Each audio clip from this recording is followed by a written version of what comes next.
सभी प्रशिक्षुओं को मेरा नमस्कार। आप सभी का हमारे चैनल टीएसपी क्लासेस में एक बार फिर से बहुत बहुत स्वागत है। तो दोस्तों, आज हम इस वीडियो में बात करने वाले हैं यूपी डीलेड अर्थात बीटीसी थर्ड सेमेस्टर के साइंस के सिलेबस के बारे में। इस साइंस में हमको क्या चीजें पढ़नी है, क्या चीजें नहीं पढ़नी है, साइंस का सिलेबस है क्या, इस सिलेबस के अकॉर्डिंग ही हमको पढ़ाई करनी है। किस चैप्टर से किस अध्याय से ज्यादा प्रश्न पूछे जाते हैं, किस अध्याय से प्रश्न कम बनते हैं, इन सब सारी चीजों के बारे में हम बात यहाँ करने वाले हैं। तो इसके पहले अदर्स और भी सब्जेक्ट का पीछे सिलेबस हो चुका है और सब्जेक्ट भी स्टार्ट हो गया है। तो चलिए आइए हम लोग देख लेते हैं कि विज्ञान का सिलेबस क्या है, इसमें क्या क्या चीजें पढ़नी है।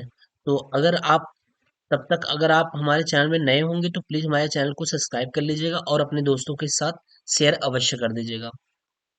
तो चलिए देखते हैं विज्ञान। विज्ञान में देखिए, पहला है दैनिक जीवन में विज्ञान एवं प्रौद्योगिकी। यानी दैनिक जीवन में जो विज्ञान और प्रौद्योगिकी है, इसमें क्या क्या चीजें आती हैं उसके बारे में देखना है। देखिए, दैनिक जीवन में विज्ञान एवं प्रौद्योगिकी में परिवहन, चिकित्सा, जनसंचार, मनोरंजन। देखिए, परिवहन मतलब आपका ये जो यातायात से संबंधित होता है, उसमें परिवहन के बारे में हमको पढ़ना है। जैसे रेलगाड़ी हुआ, रेल हुआ, बस हुआ, कार हुआ, इन सब के बारे में हमको यहाँ पे पढ़नी है कि इन सब चीजों में क्या क्या चीजें हैं। ठीक है, तो इसको देखना है।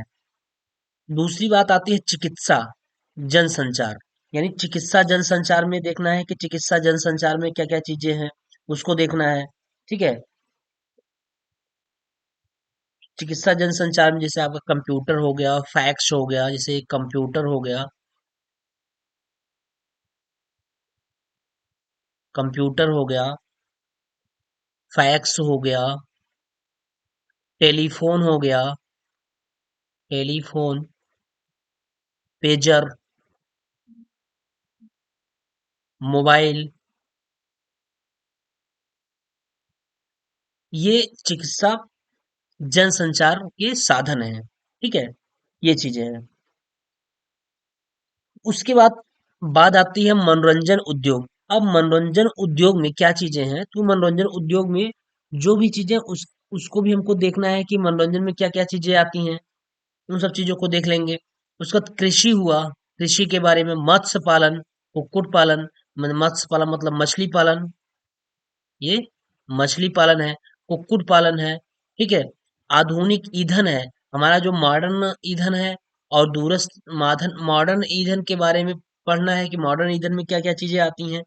दूरस्थ शिक्षाएं क्या होती हैं, जैसे जो आ, हम शिक्षा लेते हैं घर पर बैठ करके, वो हमारी क्या कौन सी होती है, दूरस्थ शिक्षा होती है। जैसे आप कोई जॉब कर रहे हैं, जॉब के अकॉर्डिंग आप शिक्षा लेना चाहते हैं, तो वही आपका दूरस्थ शिक्षा होता है कि आप जॉब के साथ साथ अपनी शिक्षा को बढ़ाए रखना चाहते हैं, अपनी शिक्षा को बनाए रखना चाहते हैं, आप डिग्री लेना चाहते हैं, तो वो आपकी क्या हो जाती है, वो दूरस्थ शिक्षा हो जाती है। ठीक है, तो ये सब सारी चीजों को पढ़ेंगे हम। फिर मानव समाज को विज्ञान एवं प्रौद्योगिकी से लाभ व हानियां। यानी मानव समाज को जो हमारी साइंस है और प्रौद्योगिकी है, उससे लाभ क्या हो रहे हैं और उससे हानियां क्या चीजें हो रही हैं। जैसे मानव समाज विज्ञान से हमें लाभ भी है, लाभ तो ज्यादा है, हानि कम है, लेकिन कहीं ना कहीं हानि है। हानि ऐसे है कि जो जैसे सड़क बनता है, तो सड़क में क्या होता है, अब पहले क्या हुआ करता था, बहुत सारे लेबर लगा करते थे, बहुत सारे लेबर लग करके काम किया करते थे, तो उनको एक तरीके का पैसा दिया जाता था। जो लेबर काम करते थे उनको पैसा मिलता था, यानी एक तरीके का रोजगार उनको मिला करता था। लेकिन आज क्या है कि उसी सड़क को बनाने के लिए बहुत सारी बड़ी बड़ी मशीन मशीन आ गई हैं, उसके द्वारा वर्क कर दिया जाता है। तो वहां पे लेबर कम से कम लगते हैं, यानी व्यक्ति की कम से कम आवश्यकता होती है। लेकिन पहले क्या होता था कि केवल रोड बनाने के लिए आपको केवल एक बैलेट तो हुआ करता था, जो कि रोलर बोलते हैं जिसको, जो क्या करता था, जब आप गिट्टी या बजरी डालते थे तो वो क्या करता था, वो दबा के चलता था, निकले मतलब उसको दबाते हुए निकलता था। ठीक है, लेकिन आज क्या है, आज ऐसी ऐसी मशीनें आ गई हैं कि सारी चीजें, गिट्टी सब चीजें मिला उला करके सीधा सीधा वो मशीन लेके चलती है, वो गिराते हुए चलती है, और नीचे से एक रोलर चलता है और वो उसको प्लेन करता हुआ जाता है। तो ये सब सारी चीजें हैं कि विज्ञान की जहाँ कहीं न कहीं हानि भी है, कुछ न कुछ हानियाँ भी हैं। लाभ तो बहुत ज़्यादा है लेकिन कहीं न कहीं हानियाँ भी हैं। तो उन्हीं सब बारे में हमको यहाँ पे इस अध्याय में पढ़ना है दैनिक जीवन विज्ञान एवं प्रौद्योगिकी में। ठीक है। फिर अगला है दाब तथा वैज्ञानिक यंत्र। अब दाब तथा वैज्ञानिक यंत्र में क्या पढ़ना है? जैसे प्रेशर और साइंटिफिक आपका जो इक्विपमेंट है, इसके बारे में पढ़ना क्या है? जैसे वायु दाब मापी हो गया, इसमें वायु दाब मापी, वायु दाब मापी यानी जिसको थर्मामीटर बोलते हैं कि हम टेम्परेचर को कैसे मापते हैं। बहुत सारी ऐसी होती कि वायु दाब को मापने के लिए प्रयोग की जाने वाली यंत्रें हैं बहुत सारी। तो उन सब चीजों को उसका अलग अलग प्रयोग किया जाता है, तो उनके बारे में पढ़ना है। फिर वायु दाब मापी के उपयोग पढ़ना है, उसका उपयोग क्या क्या है। उसका जल पंप इसी में पढ़ना होगा, जल पंप पढ़ना होगा, फुटबॉल पंप पढ़ना होगा, फुटबॉल पंप पढ़ना होगा, साइकिल पंप पढ़ना होगा कि साइकिल के पंप कैसे काम करता है, कैसे हवा टायर में भरा जाता है। ठीक है। उसके बाद आप आर्कमिडीज के सिद्धांत तो पढ़ेंगे, उसमें एक उत्प्लावन बल होता है, उत्प्लावन बल, इसके बारे में भी आपको पढ़ना होगा। ठीक है। प्लवन घनत्व के बारे में पढ़ना होगा। तो ये सब सारी चीजें हमारी कहाँ से मिलेंगी? दाब तथा वैज्ञानिक यंत्र में। इस अध्याय में हम इन सब सारी चीजों को पढ़ेंगे। बहुत ही अच्छा अध्याय है ये सब, और बहुत इंटरेस्टिंग है, आपको पढ़ने में मजा आएगा। फिर आता है जीव जंतुओं के बाह्य एवं आंतरिक अंगों के कार्यों में विविधता। यानी जीव जंतुओं के जो बाह्य एवं आंतरिक कार्य, उसके बाहरी और अंदरूनी कार्यों के विविधता क्या है उसके बारे में देखना है। जैसे इसमें जीव जंतुओं के बाह्य एवं आंतरिक अंगों के कार्यों में विविधता में आ जाएगा आपका, जैसे एक कोष की जीव हुआ। जैसे क्या हुआ? एक कोष की जीव हो गया, बहुकोष की जीव हो गया। इसमें एक कोष की जीव हो गया, बहुकोष की जीव हो गया, और उसके बाद सजीव में होने वाली जैविक क्रियाएं वगैरह इसी में आती हैं। सजीव में होने वाली जैविक क्रियाएं क्या क्या हो रही हैं। फिर मनुष्य में पाए जाने वाले विभिन्न अंग तंत्र एवं उनके कार्य के बारे में पढ़ लेंगे। ठीक है। ये आपके कार्यों में विविधता में सारी चीजें आ जाएंगी। जंतुओं में पाए जाने वाले विभिन्न अंग यंत्रों में संबंधित उसके अंगों के नाम, वनस्पतियों में पाए जाने वाले विभिन्न अंग एवं तंत्र के बारे में पढ़ लेंगे। ठीक है। फिर इसमें पत्तियों के बारे में पढ़ेंगे। तो ये सब सारी चीजें जीव जंतुओं के बाह्य एवं आंतरिक अंगों के बारे में आ जाएगा।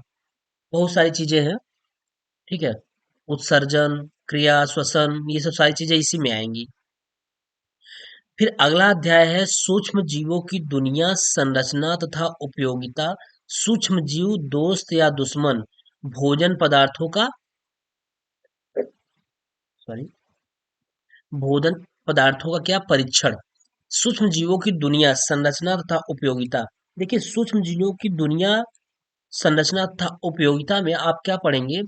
इसमें उसकी संरचना, जैसे माइक्रोबायोलॉजी हुआ, खमीर हुआ, फफूंदी हुआ। जैसे खमीर हो गया, खमीर, फफूंदी,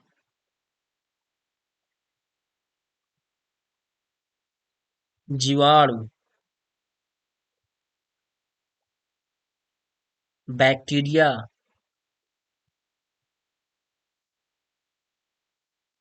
बैक्टीरिया, ईस्ट, खमी खमीर हो गया। ठीक है। ये इसके महत्व, आर्थिक महत्व के बारे में पढ़ेंगे। मतलब इन सब सारी चीजों के बारे में हम यहाँ पे पढ़ने वाले हैं कि इसमें क्या होगा, कैसे हमारी किस किस चीज में बैक्टीरिया पाई जाती है, किस में जीवाणु पाए जाते हैं, इससे होने वाले रोग कौन कौन से हैं, ईस्ट कैसे बनता है, फफूंदी कैसे लग जाती है। अगर फफूंदी लग जाती है तो उससे हमको डिसएडवांटेज क्या है। ठीक है। खमीर का प्रयोग कहाँ पे किया जाता है। तो ये सब सारी चीजें इसमें देखने को मिलेंगी। ठीक है। फिर उसके बाद भोजन को नष्ट होने का कारण क्या होगा, से भोजन कैसे नष्ट हो जाता है, उसका कारण क्या है, कैसे खराब हो जा रहा है। यानी भोजन नष्ट होने का का कारण। कि कैसे भोजन खराब हो जा रहा है। इस चीज को हम यहाँ पे देखेंगे। ठीक है, चलिए अगला देखते हैं। नेक्स्ट है प्राकृतिक संपदा का संरक्षण एवं ब्रह्मांड जीवों का विलुप्तीकरण। देखिए, प्राकृतिक संपदा का संरक्षण एवं ब्रह्मांड जीवों का विलुप्तीकरण में इसमें हम पढ़ेंगे कि प्राकृतिक संपदा खनिज पदार्थ, लौह अयस्क, मैग्नीशियम अयस्क, अभ्रक, तांबा और विभिन्न मिट्टियों उट्टियों के बारे में, ये सब सारी चीजें प्राकृतिक संपदा के संरक्षण है। इन्हीं सब चीजों के बारे में हम पढ़ेंगे। प्राकृतिक संपदा का संरक्षण एवं ब्रह्मांड जीवों का विलुप्तीकरण, इसमें देखिए बहुत सारी चीजें आ जाएंगी। प्राकृतिक संपदा का संरक्षण एक पोर्शन ये हो गया, उसको ब्रह्मांड के बारे में, उसको जीवों का विलुप्तीकरण, कि जीवों का विलुप्तीकरण किस लिए हो रहा है। बहुत सारे जीव ऐसे हैं जो बिल्कुल विलुप्त हो गए हैं, जैसे बाज हुआ, गिद्ध हुआ, ये सब क्या हो गए हैं, विलुप्त हो गए। डायनासोर हुआ, ये सब क्या हो गए, विलुप्त होते जा रहे हैं। तो इनका विलुप्त होने का कारण क्या है, क्यों विलुप्त हो रहे हैं, इन सब सारी चीजों को यहाँ पे देखा जाएगा। ठीक है, तो जो विलुप्त होने का कारण है, इसमें जागरूकता लाया जाए, जिससे कि क्या हो जाए कि क्यों ये विलुप्त हो रहे हैं, इसके बारे में पता किया जाए। उसके बाद आता है कार्बन एवं उसके यौगिक। अब ये देखिए, ये अध्याय थोड़ा बड़ा है, कार्बन एवं उसके यौगिक। चूंकि कार्बन एवं उसके यौगिक में हम क्या पढ़ेंगे कि कार्बन की उपस्थिति यौगिक के रूप में कैसे होता है, कार्बनिक रसायन एवं कार्बनिक यौगिकों में श्रृंखला की विशेषता क्या है, कार्बन के अक्रिस्टलीय अपरूप लकड़ी का कोयला, जैसे कास्ट चारकोल बोलते हैं, वो है। और उसके बाद आपका लैम्प ब्लैक है, कॉलिक जिसको बोलते हैं, कालिक। इन्हीं चैप्टर में ये सब सारी चीजें पढ़ेंगे। फिर कार्बनिक रसायन, हाइड्रोकार्बन क्या है, संतृप्त और असंतृप्त क्या है, संतृप्त और असंतृप्त हाइड्रोकार्बन में अंतर बताइए। ये सब सारी चीजें इसी में आएंगी। ईंधन क्या है, ईंधन के स्रोत क्या है, पेट्रोलियम ईंधन और ईंधन एवं अन्य उत्पाद का प्रमुख जो स्रोत होते हैं वो कैसे होते हैं। तो ये सब सारी चीजें आपको इसी में देखने को मिलेंगी। फिर आता है असंक्रामक रोग, अनियमित जीवन शैली से उत्पन्न रोग, मधुमेह, उच्च रक्तचाप, दिल की बीमारियां, कारण, निदान व उपचार। यानी कि असंक्रामक रोग, जैसे इसमें डायबिटीज हुआ, डायबिटीज या ये मधुमेह को हम डायबिटीज भी कहते हैं, इसको क्या कहते हैं, डायबिटीज, डायबिटीज, मधुमेह को डायबिटीज भी कहते हैं। तो इसके प्रकार क्या है मधुमेह, और इसके डायबिटीज होने के कारण क्या है, लक्षण क्या है, और मधुमेह रोगियों के लिए कैलोरी के अनुसार आहार कैसे दिया जाए, कितना कैलोरी का उनको आहार दिया जाए। और फिर उसके बाद मधुमेह से पीड़ित रोगी के लिए एक दिन की आहार तालिका, 1800 कैलोरी वाले व्यक्ति के लिए, मधुमेह रोगियों की जीवन शैली, उच्च रक्तचाप क्या है और उच्च रक्तचाप के प्रकार क्या हैं, ये सब सारी चीजें आपको इसी में मिलेंगी। असंक्रामक रोग अथवा अनियमित जीवन शैली से उत्पन्न रोग। अनियमित जीवन शैली से उत्पन्न रोग का मतलब होता है कि आप अपनी जीवन शैली में कोई उद्देश्य नहीं बनाए हैं कि हमको कब नहाना चाहिए, कब खाना चाहिए, कब क्या करना चाहिए। जब ये चीजें सिस्टम से नहीं होती हैं तो तमाम तरीके की बीमारियां आती हैं, जिससे आपको दिक्कत होती है। ठीक है, तो ये असंक्रामक रोग अनियमित जीवन शैली से उत्पन्न रोग हैं। ठीक है, अगला देखिए, अगले में हमको क्या पढ़ना है, पर्यावरण और प्राकृतिक संसाधन। देखिए, ये है पर्यावरण और प्राकृतिक संसाधन, जलीय पौधे एवं जानवरों का प्राकृतिक वास, मरुद्भिद पौधे एवं जानवरों का प्राकृतिक वास, पर्यावरण असंतुलन में मानव का हस्तक्षेप, वन्य जीव जंतुओं का संरक्षण कार्यक्रम, ग्रीन हाउस गैसीय प्रभाव, ओजोन क्षरण, धरती का बढ़ता तापमान, ओजोन क्षरण व धरती का बढ़ता तापमान। यानी ये सब सारी चीजें हमारा पर्यावरण और प्राकृतिक संसाधन में आने वाला है। जो ये सारी चीजें हैं, ये सब पर्यावरण और प्राकृतिक संसाधन में सारी चीजें आ जाएंगी। तो इसमें देख लेंगे हम कि क्या क्या चीजें हैं। और वैसे भी आप पर्यावरण से परिचित हैं कि पर्यावरण में क्या क्या चीजें होती हैं।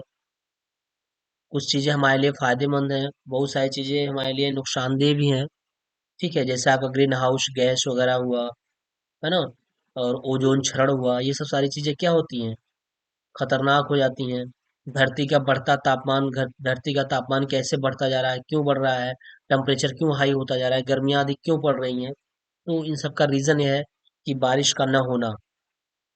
तो और इसमें कहीं न कहीं हम आपका अहम रोल है। बारिश, धरती का बढ़ती तापमान में मनुष्य का बहुत अहम रोल है।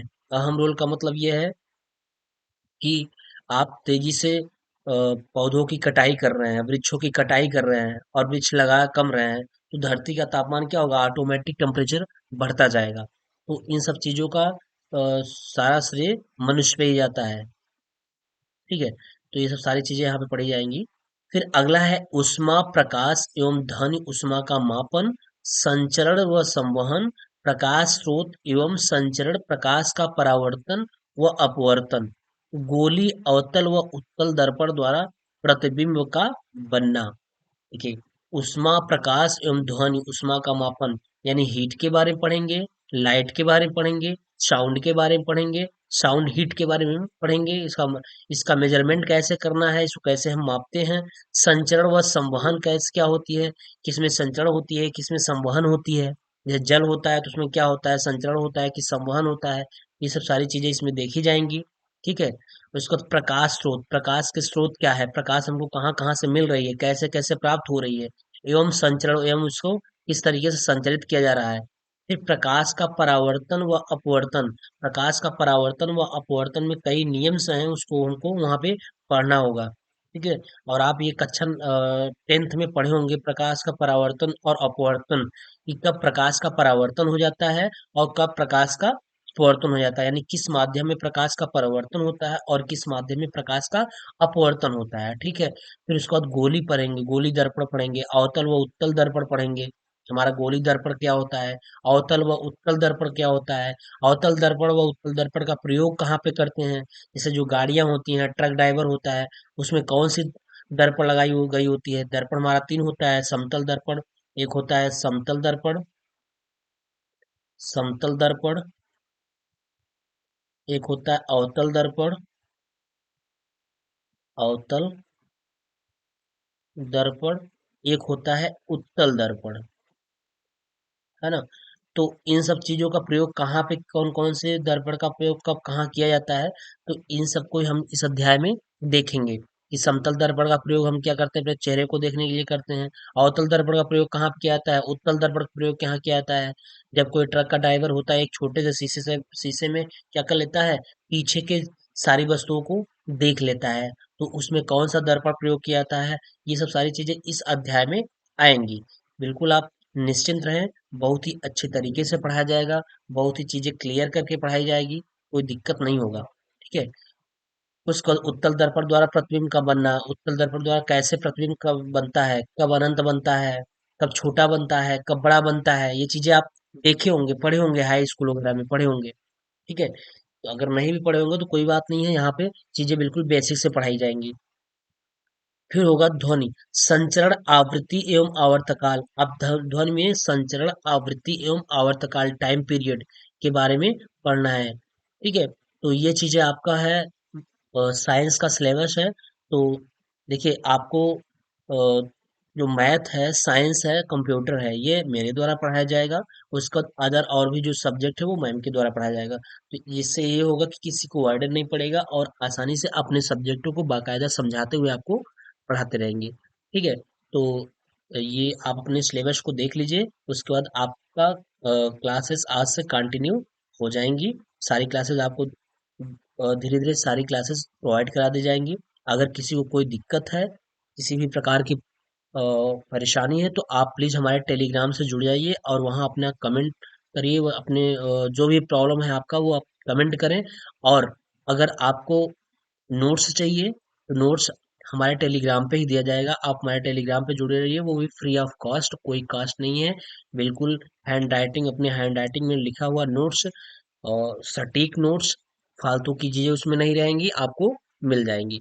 तो आप हमारे टेलीग्राम से, टीएसपी के टेलीग्राम से जुड़ जाइए और वहाँ पे अपने कमेंट को अवश्य बताइए, अपने बातों को अवश्य बताइए कि आपको क्या किस चीज़ की आवश्यकता है। अगर जो भी चीज़ें आपको आवश्यकता है आप बताएंगे तो प्लीज़ उसको हम लोग जहाँ तक पूरी कोशिश करेंगे कि आपकी सारी प्रॉब्लम को दूर करेंगे, सारी चीज़ों को देने की कोशिश करेंगे। जो भी दिक्कत है आप कमेंट करिए, वीडियो में कमेंट करिए कि सर हमको ये नहीं समझ में आ रहा है, हमको ये चाहिए। तो नोट्स वगैरह भी सारी चीज़ें आपको टेलीग्राम के माध्यम से ही दिया जाएगा। तो चलिए ठीक है, फिर आप ये सिलेबस देख लीजिए, उसके बाद अब नेक्स्ट क्लास से कंटिन्यू हो जाएगा। साइंस का भी क्लासेस हो जाएंगी। और प्लीज़ एक आप काम करिए कि वीडियो देखने के बाद लाइक तो अवश्य कर दिया करिए और अपने दोस्तों के साथ शेयर कर दीजिए, जिससे कि ज़्यादा से ज़्यादा लोग हमसे जुड़ सकें। और अपने जो जूनियर आपके जो भाई हैं, जूनियर फ्रेंड्स हैं, उनके पास यानी फर्स्ट सेमेस्टर वाले के पास अवश्य शेयर करिए, जिससे कि वो भी हमसे जुड़ जाएं, क्योंकि सेकंड सेमेस्टर वाले बच्चे हम हमसे ज़्यादा जुड़े हैं, फर्स्ट सेमेस्टर के बच्चे हमसे कम जुड़े हुए हैं। तो प्लीज़ आप इतना करिए कि फर्स्ट सेमेस्टर वाले बच्चों को बताइए, हमारे चैनल की लिंक भेजिए, जिससे वो जुड़ जाएं। चलिए ठीक है, फिर मिलते हैं नेक्स्ट क्लास में। तब तक के लिए बाय।